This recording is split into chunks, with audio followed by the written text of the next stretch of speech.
So he stabs, I step in the same way. Now my hand slides down, and where are we at? I've been teaching fighting techniques to government agencies for more than 15 years, including the US Marines, US Marshals, US SWAT teams, and US Navy SEALs. He's gonna stab me. I go here, and then I go here, and then I could go here or here. Nearly all the techniques I teach are banned in the sport of mixed martial arts. I can control the direction of the muzzle, you guys see that? These are some of the most effective and damaging moves you could use in a real-life situation, be it in self-defense, If I'm here, on the street, then I knee. or in war. Straight into the trachea. Now you're gonna knee, step back, and then rip. And the gun comes out. Good. This is life or death for these guys, and I'm honored to share this knowledge. Let's see your muscles, James. Let's see your muscles. Oh, yes. Go on, do it again and again. That's right. That's it. Power. James, he was a very lively child, quite hard to control. His teacher said to us, I'm finding it difficult to cope with him because he is so not aggressive, he is so... Lively, really. Lively, yes, I think that's probably the better word. So I took him to one of the training sessions of Kyokushinkai, which is a very hard style of karate. It's a bit more controlled and structured. It calmed him down. From then on, he took the karate to heart. Bruce Lee was his hero as a child, and he had big posters in his bedroom. Like a lot of boys, I dreamed about becoming a kung fu master who could fight off bad guys in any situation. But when I was a teenager, I got attacked on the street and beaten up, coming face to face with the reality that all those choreographed karate routines I'd spent years practicing were completely useless. Then I found out that the same thing happened to Bruce Lee when he was my age, launching him on a quest, the search for truth in combat. Lee went on to study a wide range of martial arts, taking only the best parts of each discipline. His philosophy was simple: research your own experience, absorb what is useful, reject what is useless, add what is specifically your own. Armed with this philosophy, I vowed to follow in Lee's footsteps. 15 years and 5 black belts later, I was given the opportunity to put my training to the test. Good combination by Wilkes. Johnson trying to fight back, though. Nice knees by Wilkes. Johnson is in trouble. Attacking. One hook in, and he's got the choke. He's got one arm across. Gets up and around now. He's going to tap. James Wilkes is the ultimate fighter. With seconds to go. Outstanding performance by James Wilkes. James Wilkes from Leicester, England, is the ultimate fighter. Then I got injured. I was sparring with a future heavyweight champion and tore ligaments in both of my knees. Unable to teach or train for at least 6 months, I spent more than 1,000 hours studying peer-reviewed science on recovery and nutrition, looking for any advantage I could find to get back on track as quickly as possible. That's when I stumbled across a study about the Roman gladiators. The gladiator graveyard from Ephesus is the only one with a significant number of individuals buried there. Archaeologists recovered the remains of at least 68 gladiators. There have been more than 5,000 bones analyzed for the study. We found in the cross-section of the bone very high bone mineral density, which indicated intense training and high-quality diet to build up strong muscles and strong bones. This diet gave the gladiators the nickname Hordeari, which means beans and barley muncher.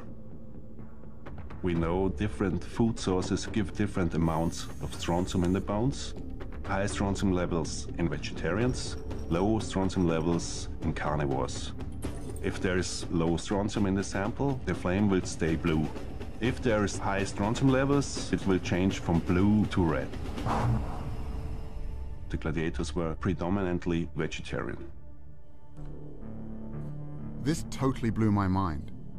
The gladiators were highly prized fighters who got the most advanced training and medical care in the Roman Empire. To think that the original professional fighters ate mainly plants went against everything I'd been taught about nutrition. And now, ladies and gentlemen, the one and only Superman.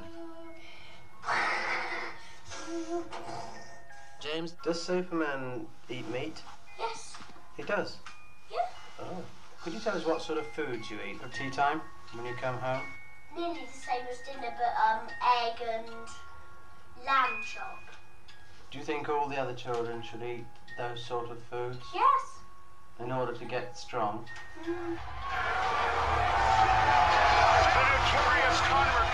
Even in the UFC, this idea that meat makes you tough had become a focal point for one of the most anticipated fights in the history of the sport, between Conor McGregor, the world champion in 2 different weight classes, and Nate Diaz, who accepted the fight with only 11 days' notice after McGregor's original opponent pulled out.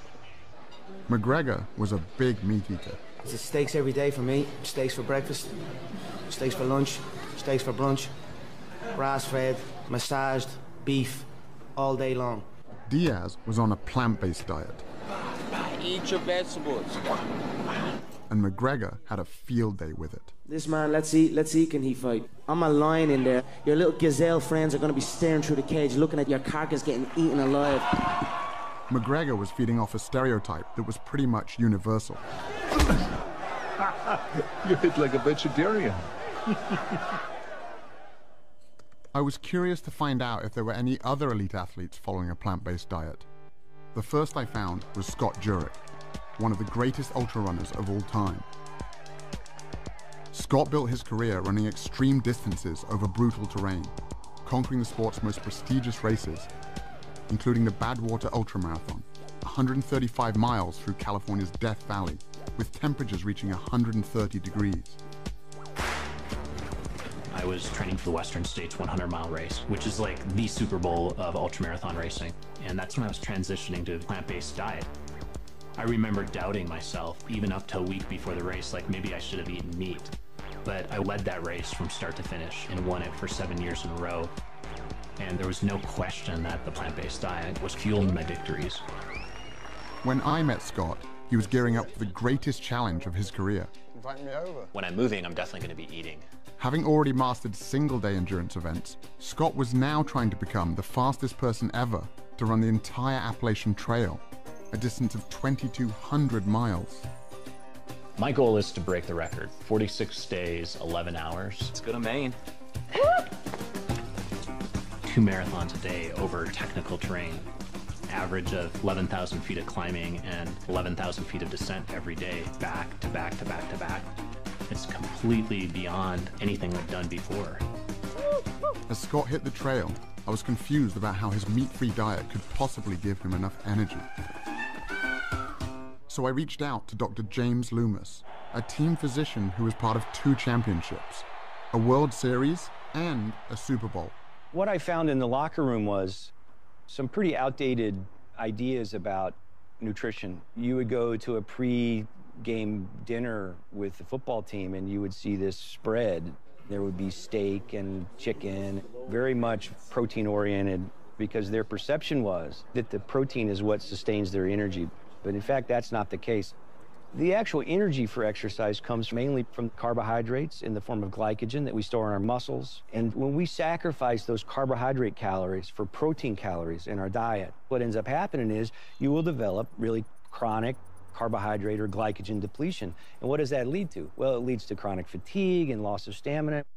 I wanted to know how this whole meat gives you energy thing got started, and traced it back to the 1800s when a famous German chemist hypothesized that muscular energy came from animal protein and that vegetarians were incapable of prolonged exercise. Liebig's beliefs were so widely accepted that they even inspired the USDA's first protein recommendations. By the time science proved his theory false with the discovery that hardworking muscles run primarily on the carbohydrates found in plants, it was too late. People all around the world had already bought into Liebig's ideas about meat and energy. But not everyone was convinced. As early as 1908, plant-based athletes were starting to claim their first Olympic golds. Are you still sticking to your vegetarian diet, Murray? Very rigidly, yes. And do you find that's a benefit to you, do you? Greatly, or I wouldn't do it. Winning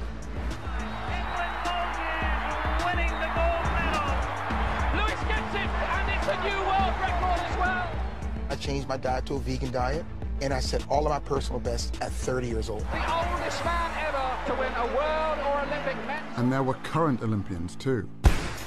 Morgan Mitchell is the two-time Australian 400-metre champion. Here comes Morgan Mitchell. Champion, this is very, very fast. It's tough, the 400, I won't lie.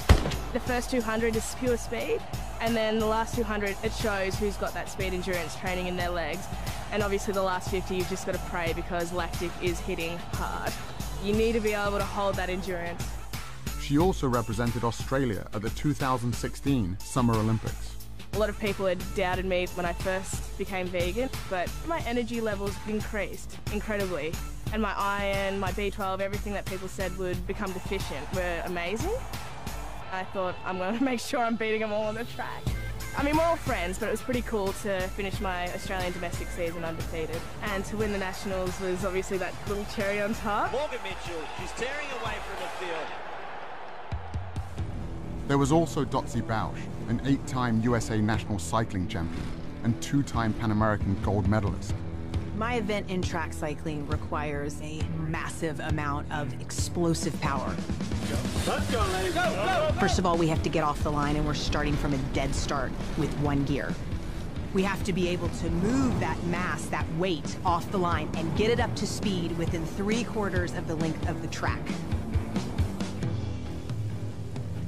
My training regimen involved 6 days a week, climbing mountains up and down for at least 4 and 5 hours a day, hard track sessions, and then big gym sessions.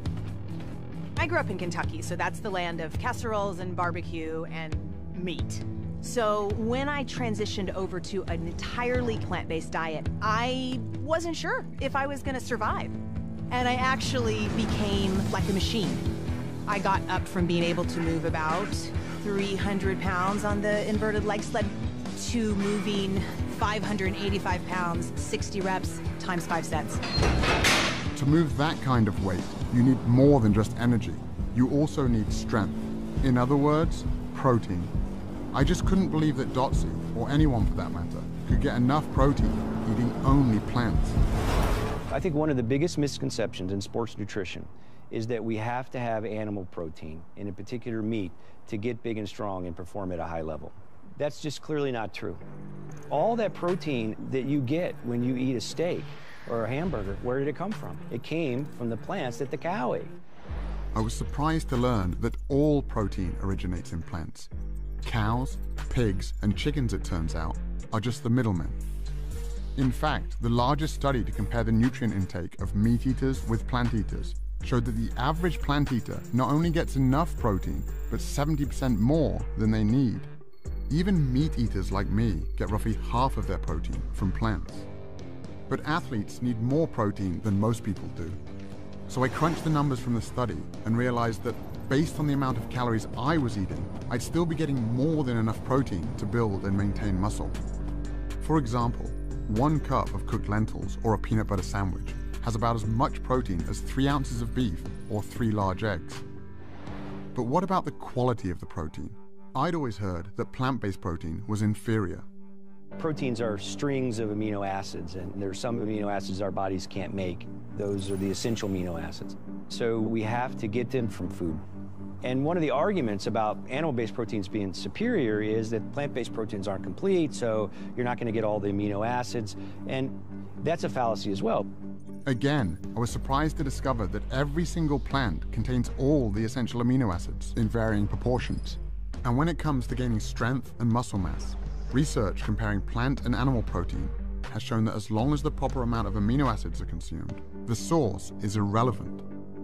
This all sounded great in theory, but all the athletes I'd met so far were pretty lean. If getting lots of protein without animal foods really wasn't an issue, where were all the big guys?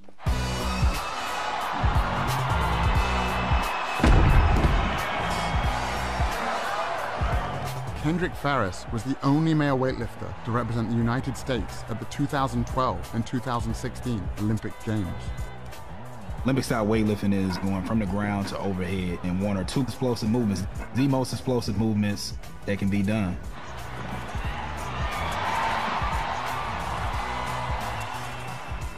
When I made the switch to a plant-based diet, people, they were like, I don't know how you're gonna lift that much weight and you're not gonna be eating anything, you're just gonna eat grass, like how are you gonna be strong?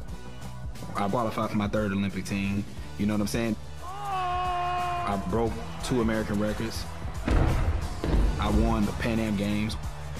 I was like, man, like I think I should have done this a long while ago. Like, why didn't I research this before? And Kendrick wasn't alone. 5,000 miles away, I found another strength athlete named Patrick Baboumian. Long Bandits!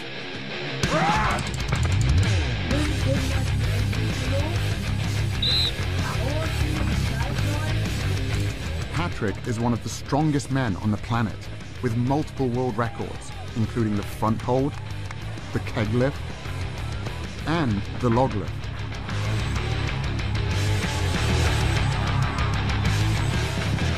How could one of the world's strongest men be so powerful, eating only plants? No meat, no milk, no eggs. Most of the training I do at home because it's just more practical. Someone asked me, how could you get as strong as an ox without eating any meat? And my answer was, have you ever seen an ox eating meat? I stopped eating meat in 2005. Up to that time, I was 105 kilo. And now I'm 130 kilos. Also at the same time, I set like 4 world records. So when I stopped eating meat, I got stronger and bigger. Okay, so I just go under here. Okay, yeah. Really take care of your back should really be straight. Get up. At 700 pounds, I could not move the yoke at all. It felt like it was bolted to the ground.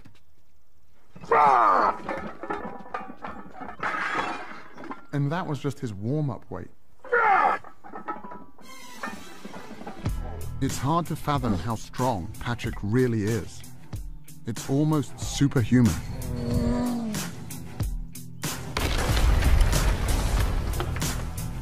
When I met Patrick, he was training to break the world record for the heaviest weight ever carried by a human being. To break that record, Patrick would have to carry 1,224 pounds. That's the weight of a horse, a distance of 33 feet. The thing with the yoke is, if you really, really go insane with the weight, when you do a step and all the weight is on one leg, it sometimes feels like your bones could just break. It's probably one of the most terrifying things that we do at strongman events.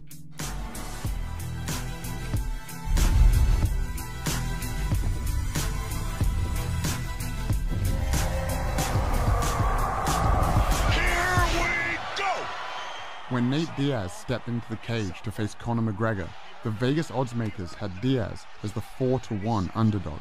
He caught him again with a right hook. And another left. And again with a combination. Diaz trying to finish with a submission. He got it.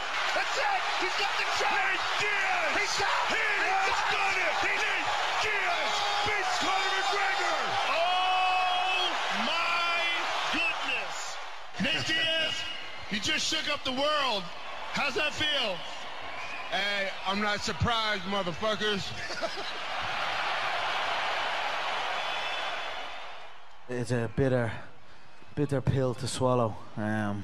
It was simply a battle of energy in there, and he got the better of that. So 9 days out from the fight, I started eating 2 steaks a day, and it just came back to bite me on the ass, you know?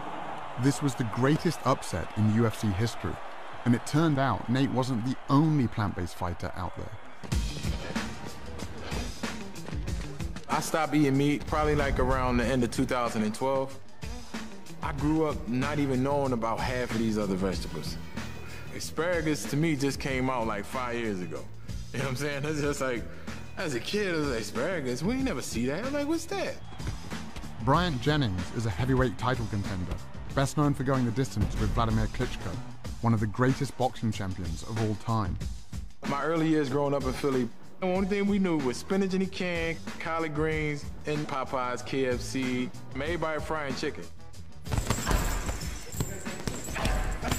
Most people say, oh, where did you get your protein? As if everybody that's in KFC is looking at the back of a bucket, like, yeah, how much protein is, y'all don't know. So y'all really don't know what y'all eating. I'd never really thought about it like that before. What else was in the food I was eating?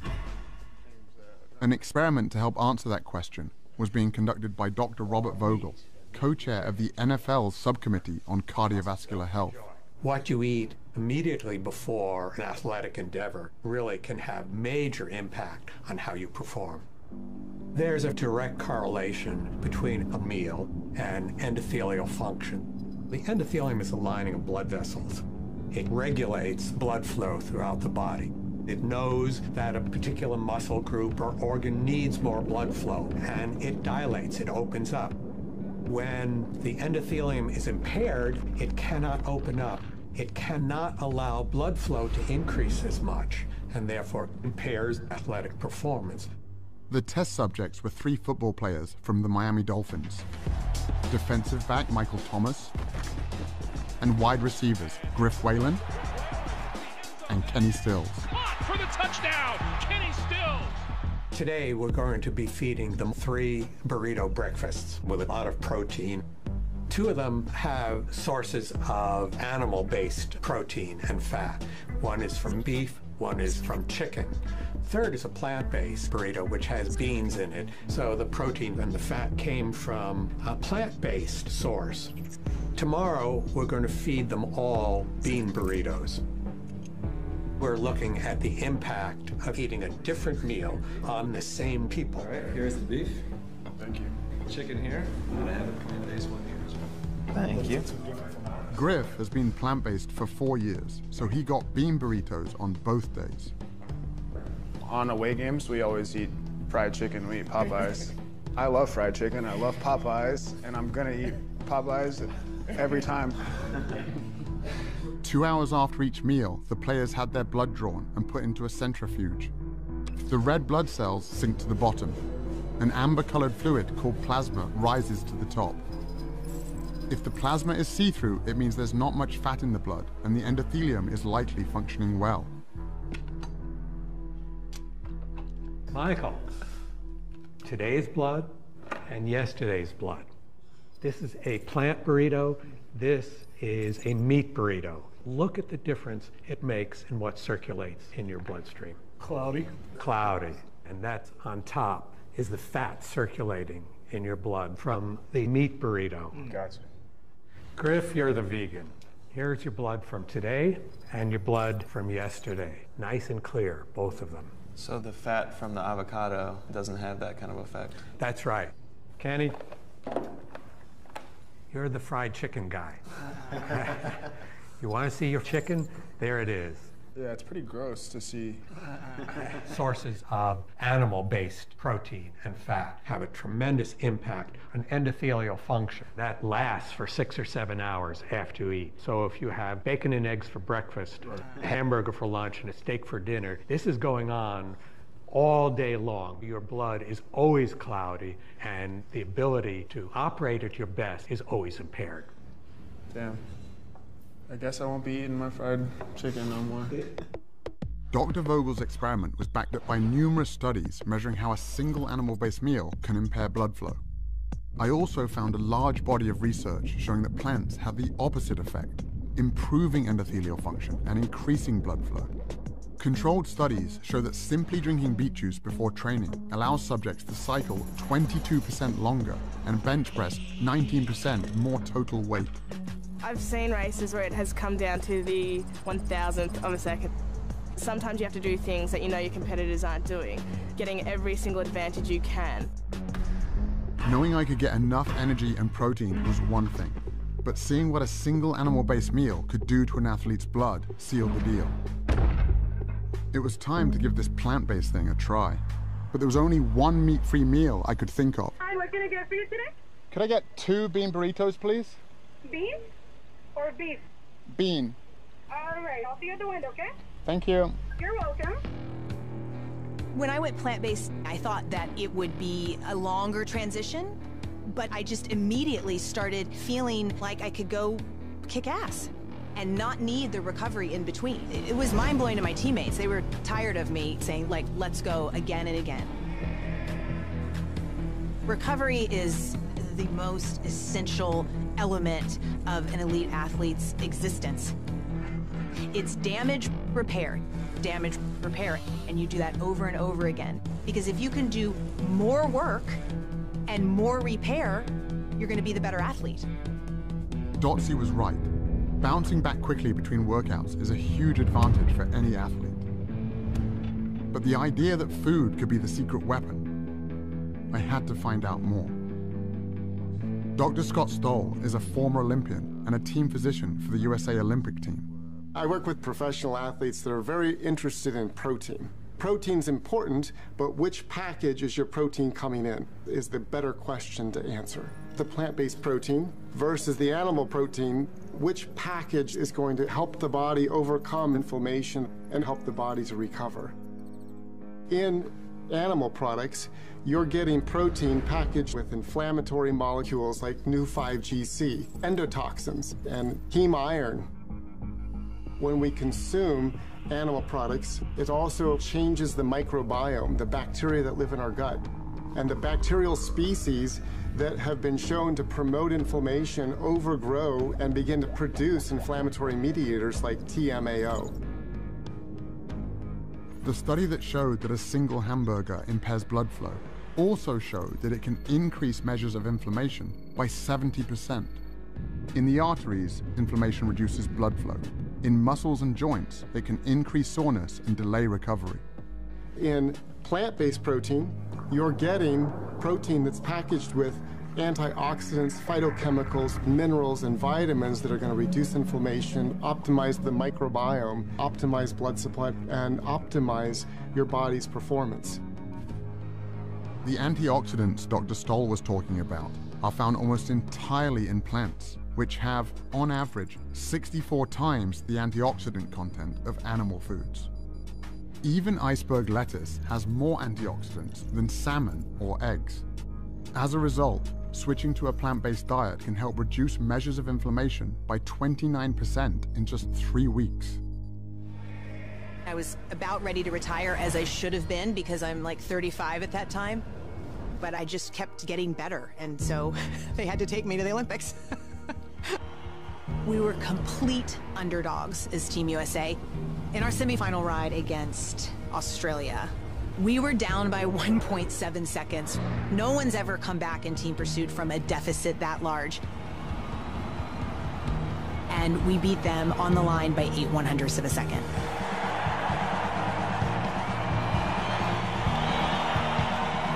I was 39 and a half years old when I stood on the Olympic podium. I'm still the oldest person, male or female, to even go to the Olympic Games in my event. My diet was the most powerful aspect to me being able to perform and produce for the US team at the Olympic Games.